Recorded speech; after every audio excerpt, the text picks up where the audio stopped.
Chapter 81 Yamato and Zefa, Two People Fight. You are listening at novelfull.audio. Mr. Zefa. Mr. Zefa, Ein and Binsi yelled as soon as they saw Zefa. Zefa strode up to them, glancing at the straw hats before addressing Luffy and the others directly. You wretched pirates. Today, I'll be the one to take you down, boom. No sooner had Zefa spoken than he stomped his foot, shattering the deck beneath him. He shot towards Luffy like a cannonball. Zefa's massive mechanical arm swung at Luffy. Seeing it coming, Luffy quickly bit his fingertip. Gear 3rd. Rubber giant pistol. Luffy's right hand instantly ballooned, then hardened with armament haki. His gigantic fist collided head-on with Zefa's iron arm, boom. The impact unleashed a shockwave, sending debris flying.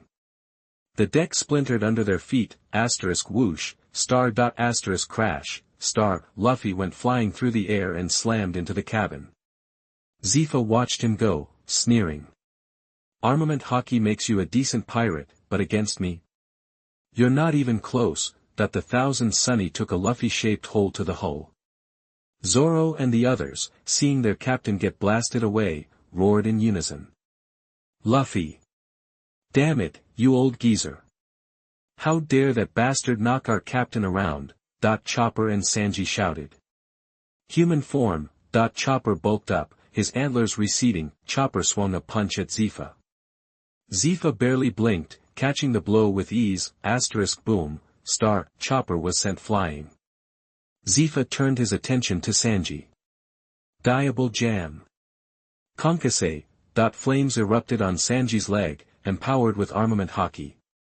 He launched a furious barrage of kicks at the charging Zefa, bang, bang, bang, they traded blows rapidly. Sanji grimaced, the sheer force of Zefa's attacks weighing heavily on him. Three-sword style, Purgatory Onigiri.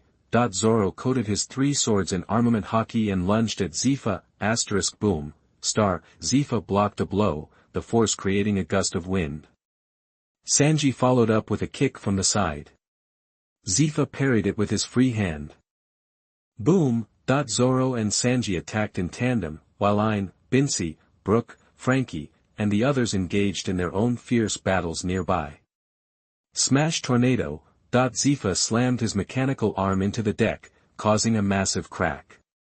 The resulting shockwave tore through the ship, splintering the deck into pieces and sending Zoro and Sanji tumbling backward, boom, Rubber giant bazooka, Luffy burst from the wreckage, rocketing back towards Zefa. Zefa swung his mechanical arm, meeting Luffy head-on, boom, Luffy gritted his teeth, visibly feeling the impact. Another shockwave rippled outwards, further shattering the deck. Vanish in this sea, Zefa roared. I'm gonna be king of the pirates, Luffy bellowed back. Their fists met again, both crackling with armament haki, bang, bang, bang, they traded blows, tearing the Thousand Sunny apart, boom, Zefa landed a punch to Luffy's gut. Luffy's eyes widened, and he coughed up bile. Luffy, teeth gritted, retaliated with a punch to Zefa's face, boom, they glared at each other, then resumed their brutal exchange, bang, bang, bang, finally, Luffy was blasted backward again, his body bruised and blood trickling from his mouth. Locke, look! There are two ships ahead. Hey, isn't that your brother Luffy's ship? The Thousand Sunny, Yamato pointed towards the ravaged ship. Locke squinted, recognizing the Thousand Sunny. Head for that ship. Locke, do you think something happened to them? Yamato asked, concerned. Locke studied the other ship and its flag, immediately understanding the situation. Black Arm Zefa. He murmured. Black Arm Zefa? Yamato asked, confused. Robin and Boa Hancock visibly paled. They knew the name.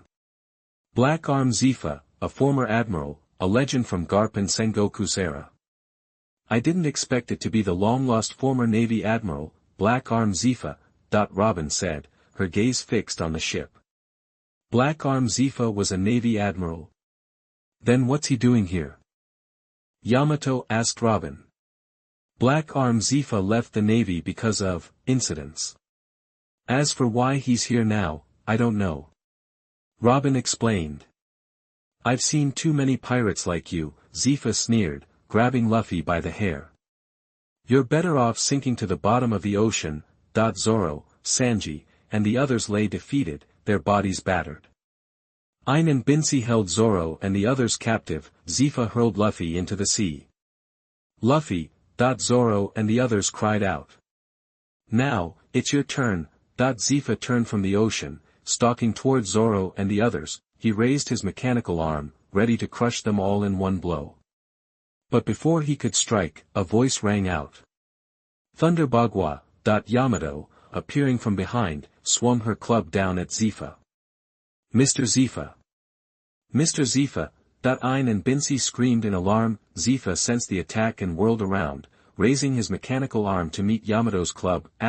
Boom. The clash unleashed a deafening roar and a shockwave that tore the remaining deck apart. Zefa stared at the white-haired woman who had appeared so suddenly, his eyes narrowed. He could feel the immense power radiating from her. As Yamato, Locke, and the others approached the Thousand Sunny, they saw Luffy thrown overboard. Locke dove to save Luffy, while Yamato charged ahead. Boom. They broke apart. Zefa fixed Yamato with a glare. Who are you? Another pirate. Before Yamato could answer, Zoro and the others spoke. Yamato. If Yamato's here, then Locke must be close. We're saved. Chopper said excitedly. Locke. Zefa's eyes widened slightly.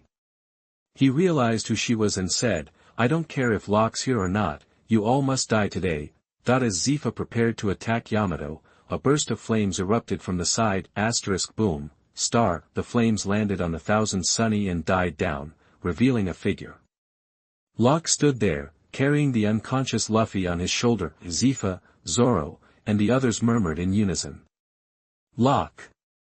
Chapter 82 Locke and Zefa, Zefa's Tragedy. You are listening at novelfull.audio. Locke. Zefa's voice was low as he stared at Locke, who had appeared on the Thousand Sunny. He really didn't want to deal with Locke. He knew enough about him to know that this meeting would be nothing but trouble. Locke was a real pain in the neck. The Straw Hats, on the other hand, were stoked to see Locke. After all, he was Luffy's brother. His arrival meant there might be a way out of their current predicament. Black Arm Zefa, former Marine Admiral. Locke tossed Luffy over to Zoro and the others before turning his attention to the purple-haired man standing before him. Former Admiral. Zoro and the crew were surprised. They hadn't realized the guy was a big shot like that. Whizzing. Ain and Bins rushed to Zefa's side, eyeing Locke warily, sensing a dangerous aura rolling off of him. Zefa wasn't surprised that Locke knew who he was. He looked at Locke and said, didn't think a has-been like me would be remembered by the so-called Fifth Emperor of the Sea. Locke didn't reply, and the atmosphere grew heavy. Zoro and the others could feel an immense pressure emanating from Locke. Boom. Haushiku Haki. Locke unleashed his Conqueror's Haki, engulfing Zefa, Ain, and Bins in its suffocating presence. What incredible power! Zefa said, tensing, ready for a fight. Ain and Bins struggled under the weight of the Haki, breathing raggedly, sweat beading on their foreheads. Ain stared at Locke, eyes wide. This is the man the whole world's afraid of. She muttered grimly. Woohoo. Bins and Ain couldn't take it. They dropped to one knee, gasping for air. Even Zoro and the others felt the residual pressure. Though it wasn't directed at them, it was still incredibly uncomfortable. Just then, another pirate ship pulled up, and Robin and Boa Hancock leaped onto the Thousand Sunny. Boom. Zefa exploded forward, his feet shattering the deck beneath him as he charged Locke like a cannonball. His smoker, coated in Busashoku Haki, slammed toward Locke. Boom. Locke threw a punch, the force of it creating a shockwave that ripped through the pirate ship, instantly splintering the planks beneath their feet. Bang, bang, bang. They exchanged blows at lightning speed, tearing the Thousand Sunny apart in the process. Bang, bang, bang. Locke landed 3 punches square on Zefa's face. Each one drawing blood, boom, Locke sent Zefa flying, the ship's railing giving way as he crashed into it. Zefa pushed himself up, wiping blood from the corner of his mouth, poof, he spat out a mouthful of blood. Even after only a few exchanges, Locke had already managed to injure him. The difference in power was obvious. Damn bastard, Zefa roared, the deck beneath his feet splintered as he launched himself at Locke like a missile. Busashoku, Koka, Locke's hands glowed with haki as a ball of flame materialized in his palm. Locke met Zefa's charge head-on, and Zefa responded in kind, his smoker now enveloped in haki, boom, crack, the sound of metal snapping echoed as Locke's fist collided with Zefa's smoker.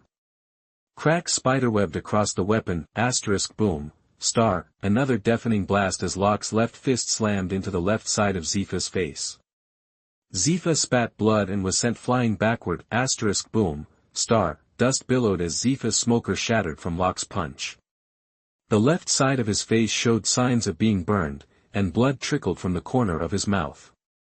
Teacher, Ein cried out in alarm, watching Zefa get hurt. She gripped her gun, the Jeppa-shot, ready to shoot Locke in the back, boom, a kanabo smashed into the ground right in front of Ein's feet. Yamato glared at her, warning, stay put. Otherwise, don't blame me for getting rough. Ein glared back at Yamato, frustration burning in her eyes. If she could beat her, she'd already be helping Zefa.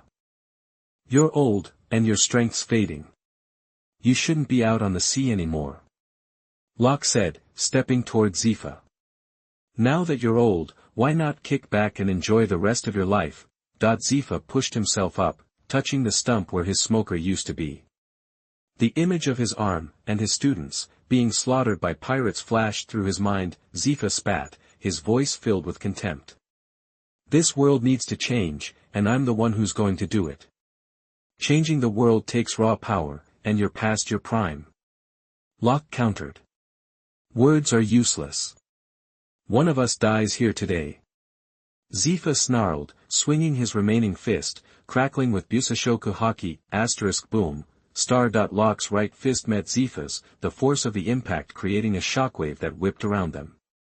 Zefa's fist was seared by the flames, and the stench of burnt flesh filled the air, thud, Locke's left fist, wreathed in flames, plunged into Zefa's stomach, boom, even with haki protecting his abdomen, Zefa still reeled from the blow, he coughed up a mouthful of blood.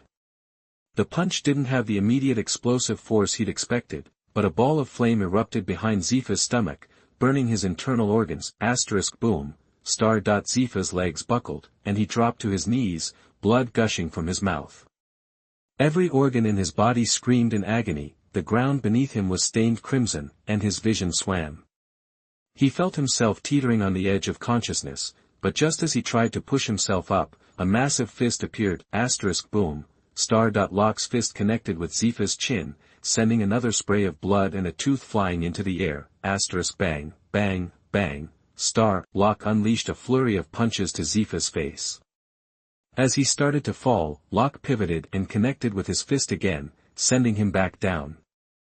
Locke continued to pummel him, blow after blow, bright red blood continued to erupt from Zefa's mouth. His consciousness was fading, and his eyelids fluttered, threatening to close. No. Teacher Zefa, Ein and Bins watched in horror as Locke beat Zefa mercilessly. You bastard, I'm going to kill you. Ein screamed, grabbing her sword and charging at Locke.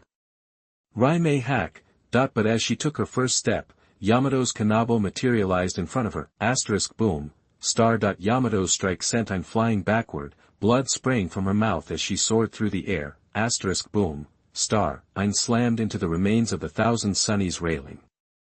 Her body was drenched in her own blood as she collapsed onto the deck, staring at Yamato with pained eyes. Yamato casually slung the kanabo over her shoulder, then walked towards Ein, saying, the moment you take a life, you have to be ready to lose yours. P.S. Awesome. Chapter 83 Zefa's Death, Locke's Cruelty. You are listening at novelfull.audio. Bang, bang, bang, Locke kept hammering Zefa. Zefa's face was a bloody mess, chunks of flesh torn away, leaving a pool of blood on the deck. Locke's fists were red, soaked with blood. Zefa's blood splattered on his face and clothes. Damn, he's relentless. Is this guy a monster? Thank God he's Luffy's brother. If he were our enemy. He's nothing like Ace. Ace is approachable, but I wouldn't dare say a word to this guy. Brutal. Zoro, Sanji, Chopper, and the others watched, mesmerized, as Locke relentlessly pounded Zefa. Teacher Zefa. Ein was down, tears streaming. She tried to get up, but Yamato kept knocking her back down. Damn pirates. Bins roared, enraged. He manipulated the ship's deck, making the grass grow rapidly, trying to ensnare Locke, but before the grass could even touch Locke, it burst into flames. Without even glancing back, Locke kept attacking Zefa, the flames erupting from him instinctively. Seeing his attack fail instantly, Bins charged Locke, trying to get behind him. Colorful trap, gigantesco mano. Suddenly, countless hands sprouted around Bins, merging into a massive hand. The giant hand swung, slamming into Bins from the side. The force of the blows sent Bins flying. He crashed through the cabin wall. The impact splintered wooden planks, sending dust everywhere. Robin, arms crossed, stated firmly, "No one interferes with Locke." That woman backing Locke is amazing. And she's gorgeous. Chopper and Sanji exclaimed, ogling Robin. Bang, bang, bang. Locke continued his relentless assault on Zefa. Staring at Zefa's ruined face, Locke focused destructive power into his right hand. Time to end this, to set you free. 30 impact punches. Locke muttered. His right hand glowed with armament haki, then blazed with fire, before slamming into Zefa's chest. Boom! Zefa's heart took the full force, the sound echoing. His heart was instantly pulverized, but it didn't stop there. The destruction continued, echoing through his body. Bang, bang, bang. After 30 strikes, it finally ceased. Zefa's heart, along with his other organs, were completely shattered. His eyes closed, and he slowly toppled over. Boom! Zefa crashed through the railing, plunging into the sea. As he fell, the seawater washed away the remaining flesh and blood from his face, staining the water crimson. Zefa sank into the depths. His face was a horrifying mask, eyes tightly shut. Lifeless, his body plummeted like a stone. Teacher Zefa. Ein, still on the ground, watched Zefa disappear into the sea, her eyes burning with grief. She cried out, but Zefa would never answer again. Luffy, ever since Locke rescued him, had been staring intently at Locke's back. His expression was unreadable, no one knew what he was thinking. Locke watched Zefa sink, then turn and strode towards Ein. Seeing Locke approach, Ein's pupils constricted, her eyes filled with a mix of fear and anger. She didn't know why she was so afraid, didn't know what Locke would do to her next. Locke stood over Ein, who was still on the ground. He reached down, and then, Locke's hand clamped around Ein's neck. She clawed at his hand, her legs flailing, her face slowly turning red, gasping for air, her vision blurred. Just as she was about to lose consciousness, Locke released her. Boom! Ein collapsed onto the deck, gasping, fighting for breath. She felt like she had just died. Locke stared down at her. Want revenge? If you do, bring everyone you have. Only then might you stand a chance against me. Ein glared at Locke, consumed by rage. She stumbled to her feet, cast one last venomous look at Locke, then leaped onto her warship. Bins was forgotten, revenge was all that mattered now, blinding her to reason. She seemed to have forgotten Locke's power. No matter how many she brought, it wouldn't be enough. Anger clouds judgment, and those who act in anger often pay a terrible price. As Ein's ship sped away, Locke turned and headed into the cabin. Time to deal with Bins. He found Bins lying on the floor. Hearing footsteps, Bins looked up. Seeing Locke, he struggled to his feet. What did you do to Teacher Zefa? Locke didn't reply. He blurred into motion, slamming a fist into Bins's stomach. He's at the bottom of the sea. I'm sending you to join him. Bins doubled over, spitting out acidic bile. Hearing about Zefa, his eyes widened in disbelief. Boom. Locke pressed his fist harder, driving Binz backward. Binz coughed up blood, clutching his stomach, his forehead slick with sweat. Boom. Locke kicked him in the head. Binz's vision swam. Boom. Binz lay on the deck, vomiting blood, his eyes glazing over. Locke advanced, his hands wreathed in flames. Go be with your teacher. Locke brought his fist down on Binz's head. Boom. Binz's head exploded, a cloud of blood mist filled the air, the metallic scent overpowering. The ship's deck was instantly painted red, the headless body lay twitching on the deck. Binz was dead, blood dripped from Locke's hands and face.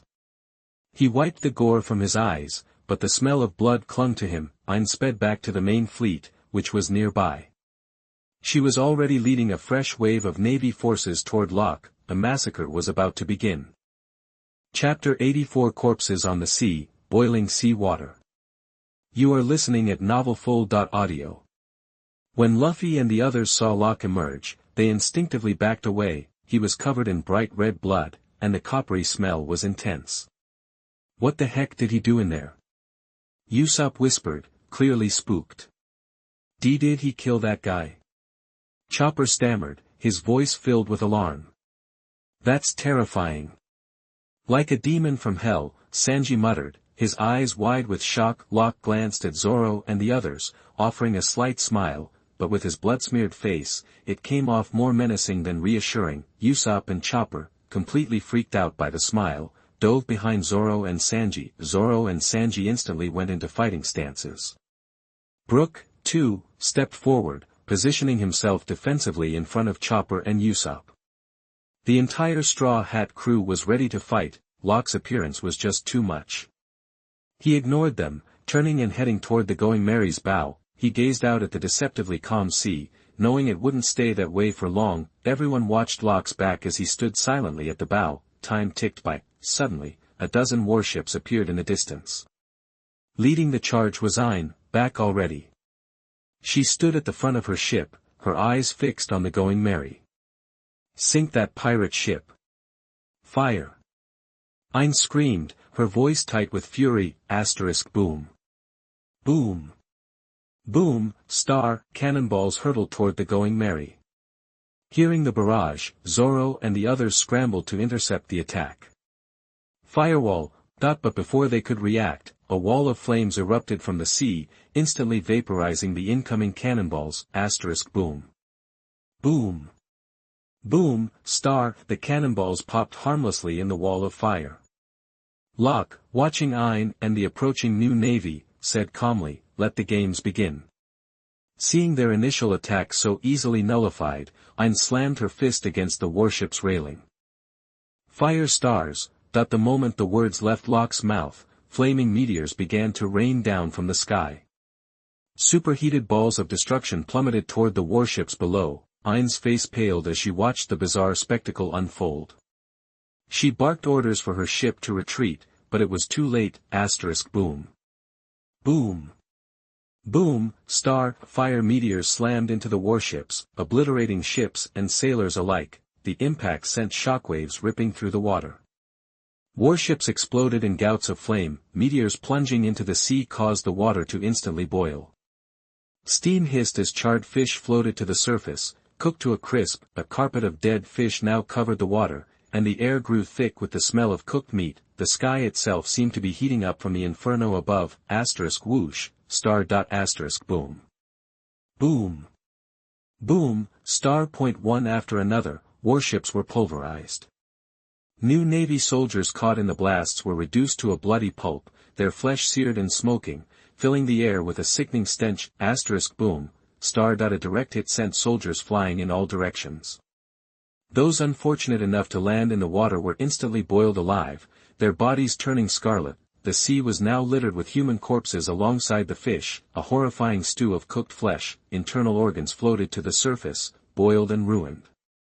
Stomachs burst open, spilling their contents, all cooked. In moments, the blue sea was dyed crimson, and the air hung heavy with the stench of blood, burning meat, and other indescribable odors. The Straw Hats on the Going Merry were completely speechless, staring at the sky with their jaws hanging open. Is that the same kind of meteor that destroyed Enies Lobby? Frankie finally managed to choke out, his eyes wide with disbelief. Didn't expect he had this kind of power, Yamato said, her gaze fixed on the carnage above. These meteors bring back memories of Enies Lobby. Never thought I'd see this again, Robin sighed, a shadow crossing her face. Asterisk boom. Boom. Boom, star, the meteors continued their relentless descent, claiming more warships and new navy lives with each impact. One meteor hurtled toward Ain's ship. Seeing the fiery death approaching, she knew this was it. It was her fault, she realized. Her anger had doomed the entire new navy. Ain closed her eyes, tears streaming down her face, and accepted her fate. Teacher Zefa, I'm coming, asterisk boom, star, the warship was instantly annihilated, engulfed in flames and exploding into splinters. Every soldier on board perished, Ain's life ended in a flash. Night fell. After the meteor storm, the sea was a wasteland of corpses, the water stained red. Wreckage of warships drifted everywhere. The sea continued to boil even into the night. The sea glowed red in the darkness, a ghastly tableau of blood, death, and a faint flicker of lingering flames. Locke's ship had long left the carnage behind.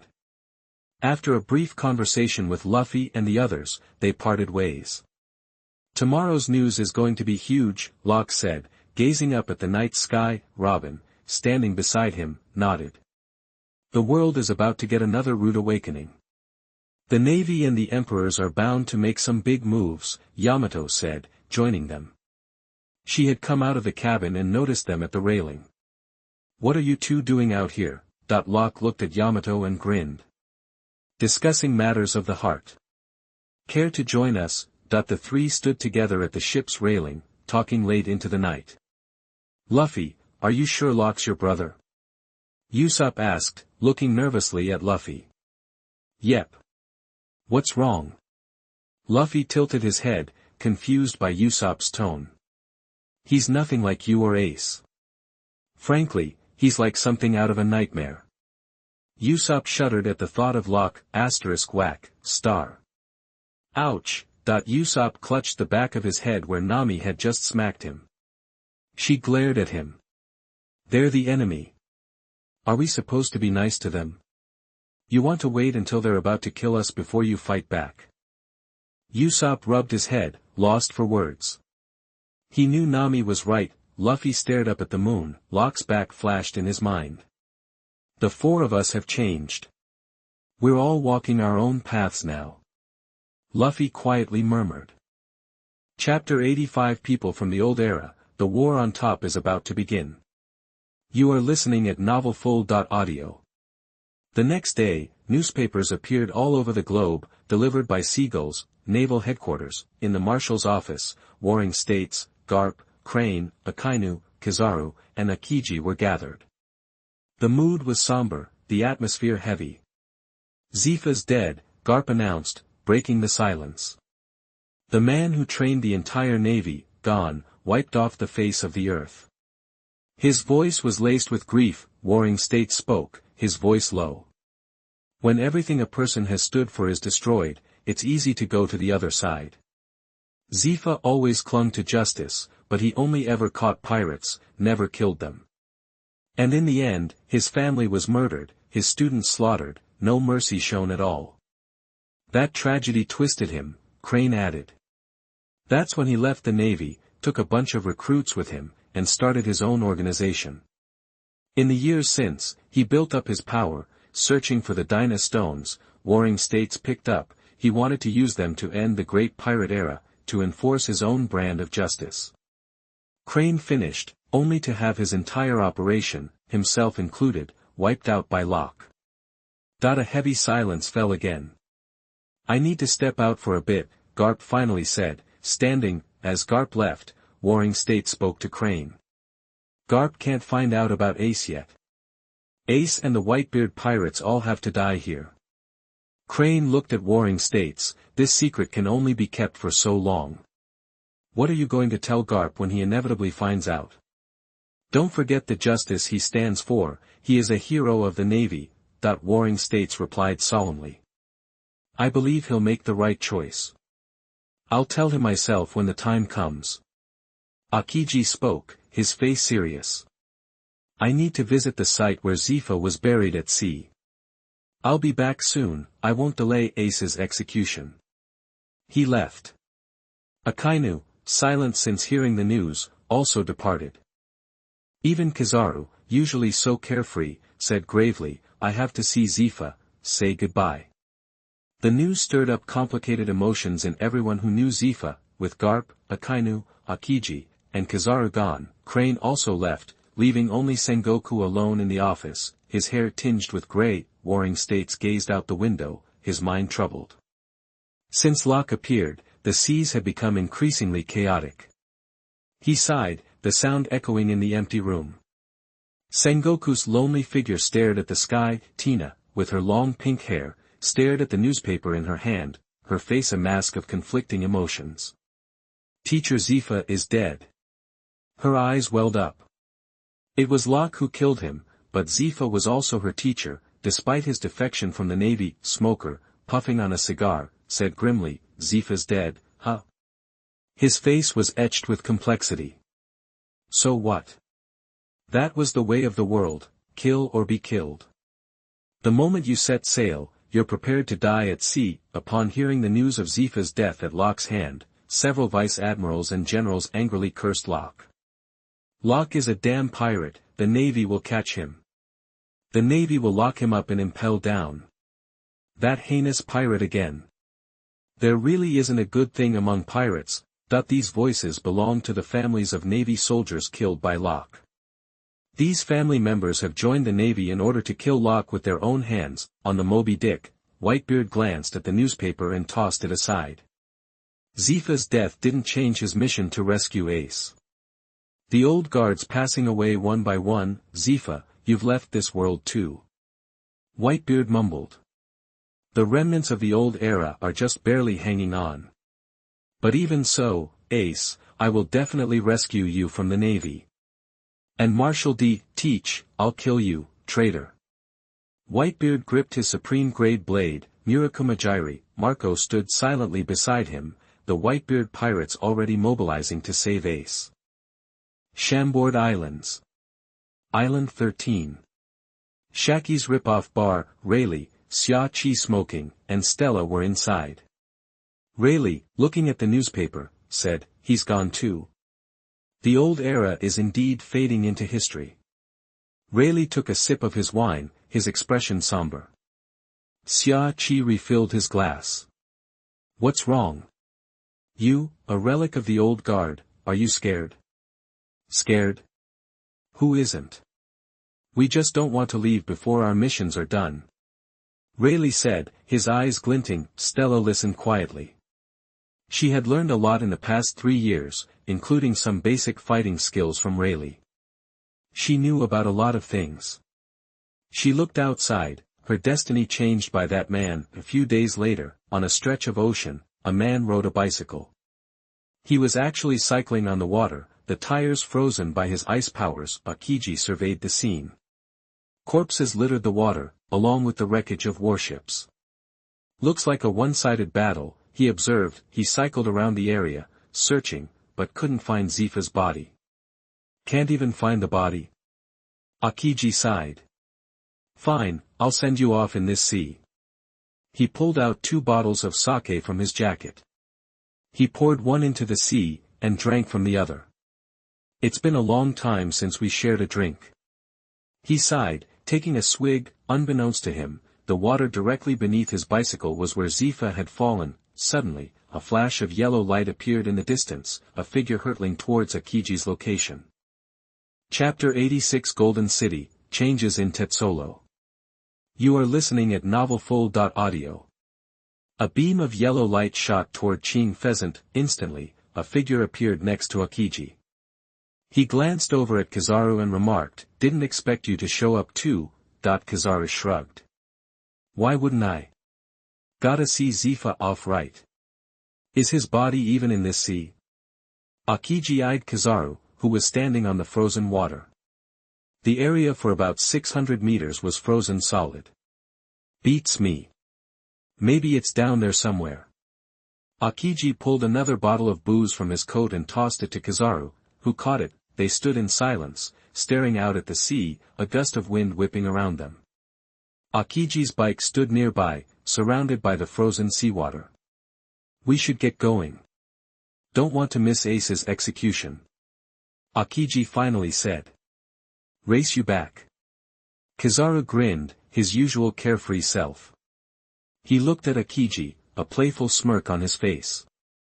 Come on, you're light speed, I can't compete. Akiji chuckled, hopped on his bike, and took off. Yo yo yo. Kizaru drawled. You sly dog. He noticed his feet were frozen in place, courtesy of Akiji's ice. He didn't break free right away, though. He waited a beat, boom, the ice shattered. Kizaru glanced in the direction Akiji had gone. Ever been passed by light, that he transformed into a streak of yellow and vanished into the distance, instantly melting the frozen sea in his wake. A massive, gleaming gold ship dominated a section of the sea. It was the Golden City, the biggest entertainment vessel around. It was the creation of Gilder Tezzolo, a guy who ate the gold fruit, giving him control over gold. He couldn't just conjure gold out of thin air, but he could temporarily turn anything he touched into gold using gold powder or already existing gold. He could even animate gold into living weapons to attack his enemies. Tezzolo had become a big shot in the past 3 years, earning the nickname Golden Emperor. On the ship's tallest building, Tezzolo gazed out at his domain, though his mind was elsewhere.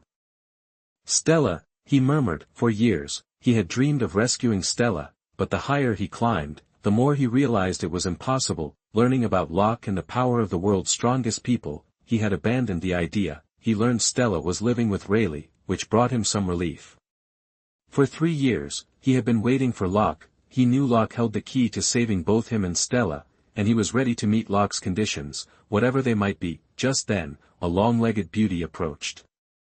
Karina, with her light purple hair and a red coat over a black dress. Mr. Tezzolo, there's a ball you need to attend. Tezzolo didn't turn around. Get ready first. I'll be there in a minute. Understood, Mr. Tezzolo. Karina replied, leaving and closing the door behind her. Tanaka, follow her. Tezzolo said to the wall. A figure emerged from the wall. Tanaka, a guard in the Golden City. He had eaten the whole fruit, letting him pass through any inanimate object. Tanaka knelt before Tezzolo. Yes, Lord Tezzolo. He vanished back into the wall. Tanaka was one of Tezzolo's most trusted lieutenants, usually tasked with collecting the tribute paid to Gilder Tezzolo, the Silver Pirate Alliance, including groups like the New Pirate Alliance Silver Pirates and the Desert Pirates, donated silver bricks and captured bounties to Tezzolo. Tanaka managed those transactions. Watching Tanaka disappear, Tezzolo picked up the newspaper again. Disappeared for 3 years, reappeared 3 years later. That means something big is about to go down in this sea. He'll be coming for me soon. Tezzolo glanced at the article about Locke and tossed the paper aside before heading out. The Golden City was always ablaze with light, packed with all sorts, marines, pirates, world government officials, and nobles. No enemies, just money and rules. That's what made it such a headache for the marines and a favorite spot for the Celestial Dragons. A pirate ship approached the city, flying a black dragon flag. Whoa! This place is huge. Why is it so big and shiny? Yamato goggled at the Golden City, her eyes were wide with wonder. It was the most dazzling thing she had seen since leaving Wano country. You know why it's so big? Locke asked. Because it's all about the money. Is this the sea city I've heard about?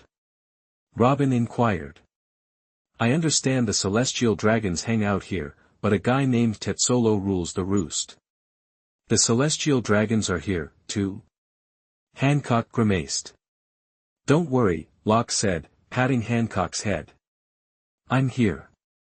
Hancock smiled sweetly at his touch. Robin and Yamato exchanged glances, clearly wanting some head pats. Too. Locke sighed and obliged, giving them each a comforting pat. They smiled contentedly. Ugh, this is rough. Someone, save me. Locke's ship arrived at the Golden City. Sure enough, money was everywhere. Locke and his crew disembarked, a man and 3 women. Robin and the others had changed into cooler clothes. Locke was concerned they might get overheated, so he'd made sure they had something comfortable to wear. 6 long, white legs and smooth, pale skin immediately attracted the attention of some creeps. Locke narrowed his eyes. The guys quickly looked away and passed out. Locke put his arms around Robin and Hancock. Yamato pouted from behind. Asterisk serves her right for insisting she was a guy. Asterisk and still wants to be Kazuki Oden's man. Jerk. Yamato muttered under her breath. Just then, a long-legged beauty approached. Baccarat, the Golden City's receptionist, was a lucky fruit user who could manipulate anyone's luck with a touch. She sashayed toward Locke, swaying her hips. Chapter 87 Baccarat's Butt, the Legendary Gambler.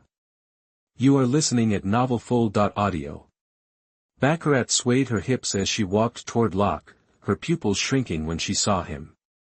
What's he doing here? That she was inwardly shocked but plastered a smile on her face as she greeted Locke and his companions. Welcome to the Grand Tezzolo, esteemed guests. Baccarat extended her hand, clearly intending to use her devil fruit power on Locke, even if she couldn't directly harm him. She hoped to subtly influence his luck. But Locke didn't take her hand. Locke eyed Baccarat, noting her skimpy outfit. He knew exactly what she was trying to do.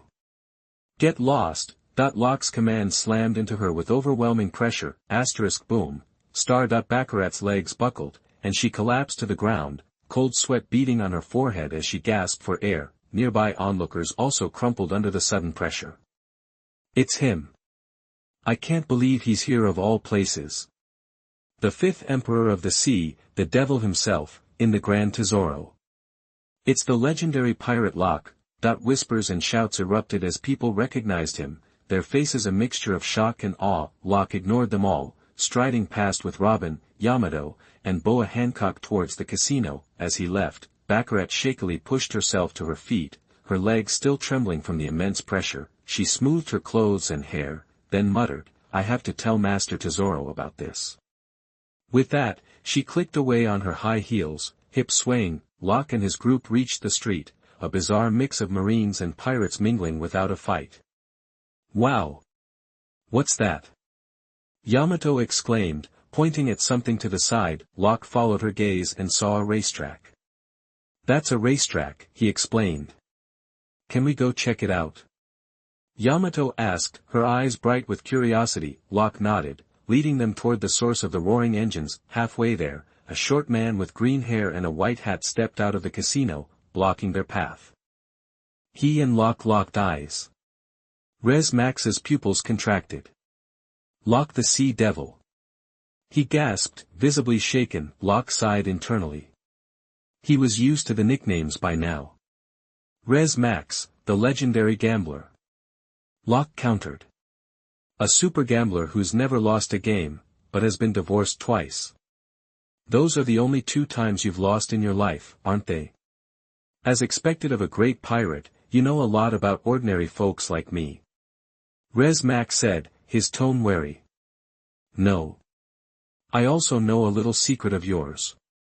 Locke smirked. Max frowned, unsure what Locke was implying. Locke leaned in close, whispering in Max's ear, Revolutionary Army. Max's eyes widened in alarm. He stared at Locke with newfound suspicion. Relax, I'm not going to do anything, Locke said, patting Max on the shoulder. Just saying. He turned to Yamato and the others. Let's go. Let's go watch those cars. Watching Locke and his companions leave, Max, his face grave, glanced at Locke's retreating back and then hurried away in the opposite direction. Whoosh, boom boom boom, the roar of engines filled the air as the race cars tore around the track. Number 1 is so fast. His yellow car is a blur, a yellow flash on the track. Number 2 is right behind him. That green car is a green light chasing down yellow. The announcer's voice boomed as the crowd roared its excitement. Number 1, you're just a flash in the pan. One fan yelled. Number 2, you're a green light. Someone's wearing horns for you. Another fan retorted. What did you say? Say that again. The first fan snapped. Say it again. The second fan echoed. I'm pointing right at you. What are you gonna do about it? Pointing at me? The first fan repeated as he raised both of his hands and pointed his middle finger.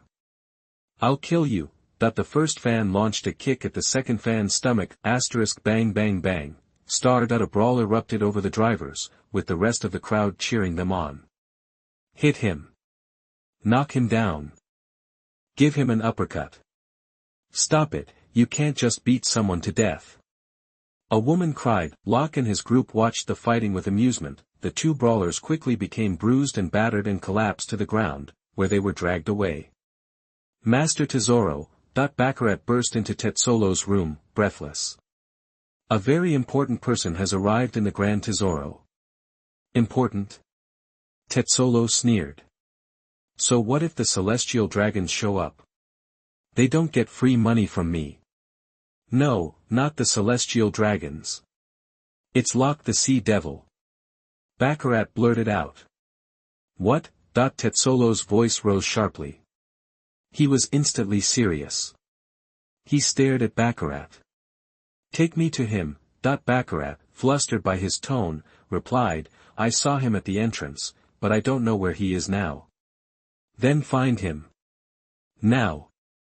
Tezzolo roared. Baccarat quickly turned and hurried out, hips swaying as she left. Tezzolo watched her go, his eyes lingering on her rear, as he unconsciously licked his lips. Chapter 88 6 Lives, Sabo. You are listening at novelfull.audio. In a casino, gamblers crowded around the tables, some losing everything while others struck it rich overnight. A muscular man patrolled the floor, the banker for this casino, the biggest in the world's entertainment city. His name was Deus, and he worked for Tezzolo. He kept a close eye on everyone, making sure nobody cheated or caused trouble. They also had a VIP area, reserved for the truly wealthy and influential, a man in a white suit, a black coat draped over his shoulders, and a clivia flower pinned to his chest, a symbol of nobility, stood out. This was Rob Lucci, formerly of Judiciary Island, now with CP0, a unit reporting directly to the world government. He was here to investigate Tezzolo, on orders from above. They hadn't given him a reason. Lucci was playing cards. He glanced at his hand, 3 kings. Expressionless, he shoved all his money forward. All in, the pot totaled 600 million Baileys. The other players gasped. They hadn't expected such a bold move. All right. Show M. A referee announced. Everyone revealed their hands, but none were better than Lucci's. Finally, a bald man showed his cards. 3 aces. The room erupted. The bald man raked in the entire pot. Lucci stared at him, his face unchanging. He stood up, slammed his hand on the table. Boom. Shadow. He turned to leave, but the bald man flipped him off. Lucci's anger flashed, but he held back. He glared at the bald man, then left. But he didn't go far, and noticed the bald man also leaving. Lucci saw him head to the bathroom and followed. The sound of running water filled the room. Ah, the bald man sighed contentedly. He'd won big, 600 million Baileys from Rob Lucci himself. Lucci stood behind him, aimed a finger at the center of his back. Finger pistol, *thwack**. Lucci's finger pierced the bald man's heart. Blood splattered on Lucci's arm and soaked the bald man's clothes. Thump. The bald man crumpled to the ground, pants still unzipped, eyes wide with shock. He was dead before he knew it. Blood pooled around him, filling the room with the metallic tang of iron. Lucci looked down at the body. You took 600 million from me. You paid for it with your life. He wiped his arm clean and left. Soon after, screams echoed from the bathroom as someone discovered the body. The entire casino was under surveillance, but this kind of thing wasn't considered a priority. Meanwhile, Tezzolo, Karina, and Baccarat were frantically searching for Locke. Frustrated by the slow pace, Tezzolo decided to use the casino's screens. Tezzolo's image appeared on every screen in the Golden City. Mr. Locke, welcome to the Golden City. Please head to the VIP area of the casino. I'll be right there to greet you. Locke, standing outside a lingerie store, saw Tezzolo's broadcast and grinned. Looks like business before pleasure. Moments later, Yamato, Robin, and Boa Hancock emerged from the store, laden with new purchases. They saw Tezzolo's image on the screen. Locke, someone's looking for you. Should we go? Yamato asked. Why is Tezzolo suddenly trying to find us? Robin mused, stroking her chin. Let's go. We still have things to do. Head to the VIP area of the casino first. Locke instructed. The three women started towards the VIP section. Elsewhere in the city, a man in aristocratic clothing watched the screens. He had wavy blonde hair, a scar over his left eye, and a confident smile. This was Sabo, the Revolutionary Army's second-in-command. He saw Tezzolo's broadcast, his eyes narrowing. Big brother. Sabo murmured. Sabo, you're running off again. Didn't we agree no solo missions? A beautiful woman in a short dress, high heels, and a hat with goggles scolded him, her voice a mix of annoyance and concern. Sabo looked at Kara seriously. I know, but this is important. Tezzolo's image had disappeared from the screen while Kara was scolding Sabo. Seeing Sabo's serious expression, Kara nodded. She and Sabo were the only ones on this mission. Sabo glanced at the blank screen and smiled to himself. He turned and whispered, Didn't expect you to show up here too. Sabo and Kara disappeared into the crowd, unnoticed. Boom. A group of people went sprawling in the casino. Locke, having cleared a path with his fists, stood over them. I told you, I'm here to see Tezzolo. Didn't you see the broadcast? Locke glared at the remaining guards. We did. Yeah, but you punched us before we could even finish talking. Deus groaned, wiping blood from his nose. Then why were you stopping us with so many guys, all looking so mean? Locke demanded. The guards looked like thugs, big and intimidating. We brought them as an escort. As for how we look, well, you can't blame us for that. Deus said, looking miserable. Hearing the commotion, Tezzolo rushed over. He spotted Locke and called out, Mr. Locke. Chapter 89. Locke wants to form a country and a hot spring room. You are listening at novelfull.audio. Mr. Locke. Tezzolo's voice echoed, drawing everyone's attention. He hurried over to Locke, a respectful look on his face. Let's step inside and chat, Locke said, leading Yamato and the others past the crowd. Tezzolo quickly fell and stepped behind them. Inside a lavish room, Baccarat stood attentively by the door, giving Locke a slight bow as he entered. Karina, standing nearby, visibly flinched upon seeing Locke. She clearly hadn't expected his arrival. Locke simply glanced at Karina and Baccarat before heading inside. He settled into the main seat, while Robin and the others took a spot on the sofa. Baccarat and Karina were quick to pour drinks for everyone. Tezzolo, after finding a seat, turned to Locke. Mr. Locke, what can I do for you this time? He asked, cutting straight to the chase. Figuring Locke wasn't one for small talk, Locke took a sip of his drink and replied, eyeing Tezzolo. I need you to secretly build me a force, the bigger the better. And I want you to work with Doflamingo. Just tell him I sent you. He'll know what to do. Anything that benefits you, go for it. Eventually, I'm planning on establishing a nation. That'll require a lot of capital, and I'm counting on you to provide it. Tezzolo nodded, acknowledging his understanding. And Stella, Mr. Locke? He began, leaving the question hanging. Don't worry, I've been taking good care of her. She's with Rayleigh at Pluto right now. I'm sure you know where that is. Once everything is set, you can bring Stella back to you. Locke said, implying that Tezzolo's decision not to retrieve her spoke volumes about his intelligence. Locke and Tezzolo continued their conversation, with Robin and the others listening in. After all, they were loyal to Locke. As for Baccarat, she worked for Tezzolo, so that was that. Karina, on the other hand, was just a singer. She was smart enough to keep quiet about what she'd overheard. If she spilled the beans, Tezzolo would eliminate her without a second thought. If she jeopardized Locke's mission, she'd be dead.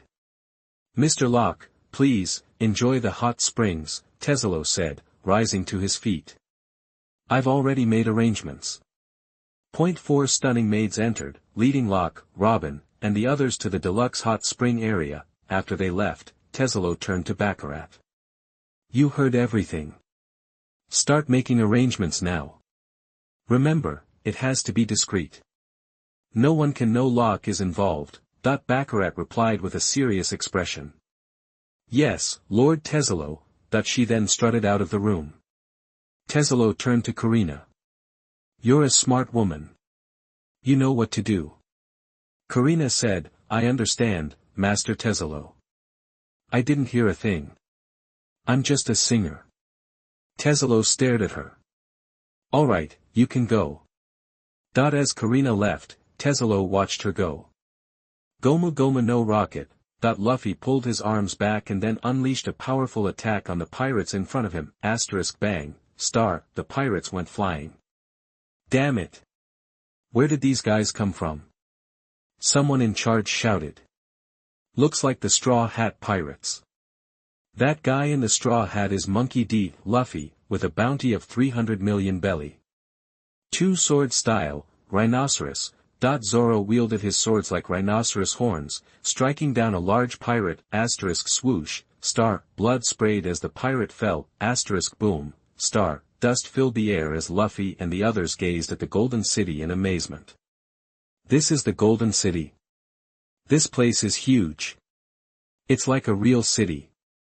Usopp and Chopper exclaimed. The reason for their attack was simple. As soon as they arrived at the Golden City, they were targeted by bounty-hunting pirates. After defeating them, Luffy, Zoro, and the others wandered around, exploring the city. Shortly after they left, a man and a woman appeared. Sabo, where are you going? You've been acting strange ever since we got here. Kara asked. Sabo ignored her, determined to catch a glimpse of Locke, whom he hadn't seen in years. Then Sabo spotted a man wearing a straw hat in the distance. He rubbed his eyes. Is that Luffy?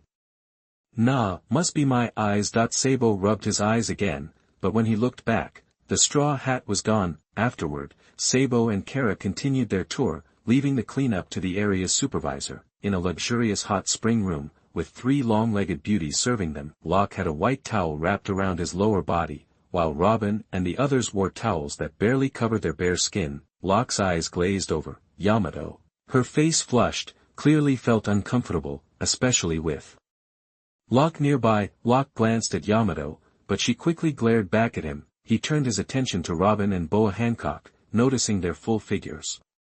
Wow! Locke thought. Seeing Locke approach, Robin quickly took his arm, squeezing it between her breasts. Sensing the change in Locke, Robin blushed and turned her back to him, her white back facing him. Locke moved closer, pressing against Robin. He slowly reached for her thigh. Ah! Chapter 90 Revolutionary Army Sabo, 3 brothers meet. You are listening at novelfull.audio. When Locke and the others left the hot springs, Locke spotted someone. Rob Lucci, who'd been about to take a dip, saw Locke and quickly ducked his head, sidestepping him as he left. Locke didn't give him a second thought. He left with a blushing Robin, followed by Yamato and Boa Hancock. After the hot springs, Locke and his group grabbed a bite at a fancy restaurant. Then, Locke took Robin and the others to see the sights. Tezzolo, however, didn't join them. He was already knee-deep in work, eager to complete Locke's mission so he could bring Stella over. You scum, you don't belong here. Kill these people, a grotesque man in a glass mask barked. Immediately, Calgarus's goons rushed forward and slaughtered the children lying on the ground. Calgarus, a celestial dragon, was just in the Golden City for kicks. He stumbled upon these ragged children and, on a whim, ordered their deaths. Thwack, crimson blood splattered, staining the ground. The ragged children were defenseless, their young bodies crumpled, eyes wide with terror and despair. No one dared intervene, not against a celestial dragon. Bystanders scattered, fearing they'd be next on Calgarus's hit list. Calgarus grinned, satisfied. He swaggered over and kicked one of the fallen children. You parasites shouldn't even exist, he sneered, watching the body skid across the ground. 3 figures witnessed this scene. Luffy, his fists clenched, glared at Calgarus, seething with rage. Zoro, seeing Luffy's expression, knew he was about to snap and lunged into a fighting stance. "Hold on, Sabo, what are you doing?" Koala saw Sabo marching towards Calgarus, fists clenched, and urgently called out. "Taking out the trash," Sabo replied grimly. "Fire dragon." In an instant, a dragon of flames erupted towards Calgarus and his cronies, boom, A wave of fire washed over them, engulfing them in flames. The area around Calgarus became an inferno, the air shimmering with heat. The sudden attack drew everyone's attention to a figure approaching from afar. Locke strolled over, followed by Robin, Yamato, and Boa Hancock. "It's the notorious pirate, Locke. That sea devil. I can't believe he's in the Golden City too. He's oft another celestial dragon." Murmurs rippled through the crowd. Sabo froze, staring at Locke for a moment before breaking into a grin. Koala, standing behind Sabo, gasped, her eyes widening. "I didn't expect to run into the legendary sea devil here," Koala said, her voice tight. She tugged at Sabo's sleeve. "Sabo, the sea devil is here. We should avoid him. Picking a fight could really mess things up." Sabo ignored Koala, charging towards Locke. "Dragon's claw." Sabo's right index and middle fingers curled together, separating from his ring finger, while his ring and little fingers curled. His thumb bent slightly, whoosh, Sabo flashed in front of Locke, aiming a claw strike at his face. Locke, seeing Sabo's armament hockey-covered hand lunging, threw a punch, boom, a shockwave erupted, instantly cratering the ground beneath them. Locke and Sabo locked eyes and grinned at each other. "Sabo!" Koala shouted in alarm as Sabo launched his attack, her face turned grave. She knew this had to end fast. If Locke and Sabo went all out, their mission was as good as scrapped. Failure was one thing, but escaping the Golden City afterward was another. Koala had no clue why Sabo suddenly attacked, but she couldn't find a way out of the situation because she couldn't get in between them. Bang, bang, bang, Locke and Sabo traded blows at blinding speed, the air crackling around them. The ground became a minefield of craters, and nearby buildings crumbled from the shockwaves. "Dragon Claw!" Sabo, his right hand coated in armament hockey, roared forward. Locke met him head-on, his fist smashing into Sabo's. Boom! The force of their collision pulverized the surroundings, engulfing them in smoke. Before the smoke cleared, a figure went flying. Sabo braced himself, digging his heels into the ground, his legs carved deep furrows as he skidded backward. "Sabo!" Koala rushed to his side, her face etched with worry. "Are you okay?" Sabo, gazing at the figure emerging from the smoke, chuckled. "Just a bit of a sting in my hand, nothing major." Nearby, Luffy watched Sabo and Locke slugging it out and burst into laughter. Zoro and the others sheathed their weapons. Whoever Locke was fighting was none of their business. "Who was that guy who attacked Locke?" Usopp asked, eyeing Sabo. "He looks familiar." "Wait a minute, that's Sabo, the chief of staff of the Revolutionary Army, the second in command," Nami exclaimed, her eyes wide. "What? The guy who attacked Locke is the Revolutionary Army's number 2, Chopper blurted out between bites of cotton candy. "Looks like some serious heavy hitters have rolled into the Golden City," Frankie commented, staring into the smoke. Sanji didn't speak. His gaze was fixed on Koala, his thoughts unreadable. The smoke dissipated, and a figure emerged. Koala's heart hammered in her chest. Locke looked at Sabo, who was grinning at him, and said, "Long time no see, Sabo."